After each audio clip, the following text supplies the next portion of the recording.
Assalamualaikum warahmatullahi wabarakatuh. Halo teman-teman semua, apa kabar? Semoga kita semua dalam keadaan sehat walafiat dan terhindar dari virus corona yang mewabah ya. Sebelumnya, perkenalkan, saya Aliatus Syakni, NIM M01180005 dari jurusan Matematika FMIPA UNS. Ingin menyampaikan sedikit ulasan mengenai video dari Pak Tanto, yaitu tentang inflasi pada masa pandemi.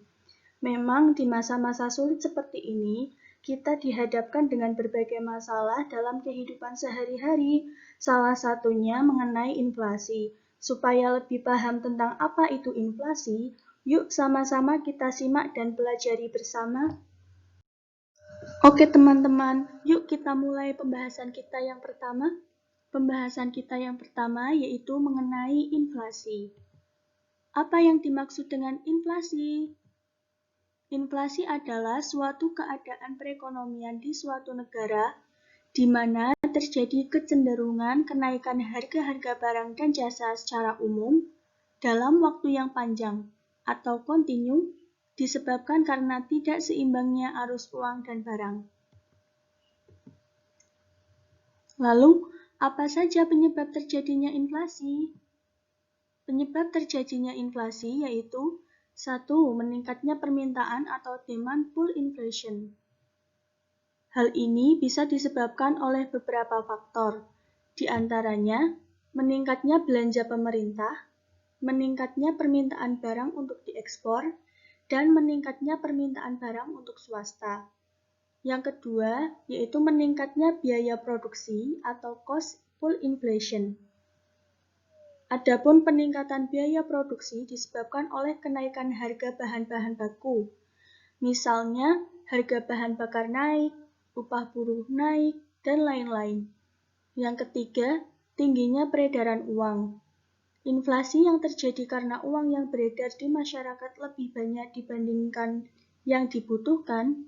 Ketika jumlah barang tetap, sedangkan uang yang beredar meningkat 2 kali lipat, maka bisa terjadi kenaikan harga-harga hingga 100%. Lalu bagaimana cara menghitung inflasi? Rumus menghitung inflasi yaitu sebagai berikut. I sama dengan MV per T, di mana I adalah inflasi, M adalah jumlah uang yang beredar, V adalah laju peredaran uang, dan T transaksi. Pengaruh pandemi COVID-19 terhadap inflasi di Indonesia tahun 2020. Berikut adalah data inflasi di Indonesia yang saya peroleh dari sumber Badan Pusat Statistik. Dapat dilihat pada tabel bahwa tingkat inflasi dari tahun ke tahun mengalami perubahan yang cukup signifikan, di mana tingkat inflasi terendah terjadi pada tahun 2020 dengan tingkat inflasinya sebesar 1,68. Hal ini menunjukkan bahwa pandemi COVID-19 sangat berpengaruh terhadap inflasi di Indonesia. Yuk kita lanjut ke pembahasan selanjutnya. Pembahasan selanjutnya yaitu tentang hubungan suku bunga dan inflasi. Lalu bagaimana sih hubungan suku bunga dan inflasi? Jumlah uang yang beredar atau M bergantung pada tingkat suku bunga atau R. Tingkat suku bunga dikendalikan oleh Bank Indonesia. Jika suku bunga atau R-nya besar, maka orang akan berlomba-lomba untuk menabung uangnya di bank dengan harapan uang yang dimiliki akan bertambah. Namun, jika suku bunga atau R-nya kecil, maka orang tidak tertarik untuk menabung di bank dan lebih memilih meminjam uang di bank untuk memenuhi kebutuhan, dalam artian konsumtif, atau untuk modal usaha yang di sini dalam artian produktivitas. Produktivitas sendiri dalam bahasa Inggris disebut dengan productivity. Pada dasarnya terdiri dari dua kata, yaitu produk dan activity, yang artinya adalah kegiatan untuk menghasilkan sesuatu, baik itu berupa produk, ataupun jasa, atau layanan. Selanjutnya, contoh bahan pangan yang terdampak inflasi di tahun 2020.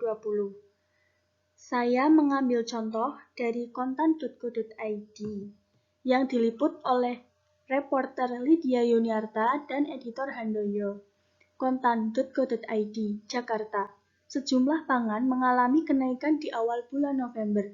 Ketua Umum Ikatan Pedagang Pasar Indonesia atau IKAPI, Abdullah Mansuri mengatakan, hampir seluruh bahan pangan mengalami kenaikan harga, tetapi ada sebagian bahan pangan yang kenaikannya cukup menonjol. Hampir semua naik, tetapi ada yang menonjol, yang kelihatan ritmenya dari 2 minggu terakhir, yakni cabai-cabean, bawang merah, dan bawang putih. Itu mulai naik, ujar Abdullah kepada Kontan Minggu 8 November. Berikut adalah sumber referensi yang saya gunakan untuk menyusun video kali ini.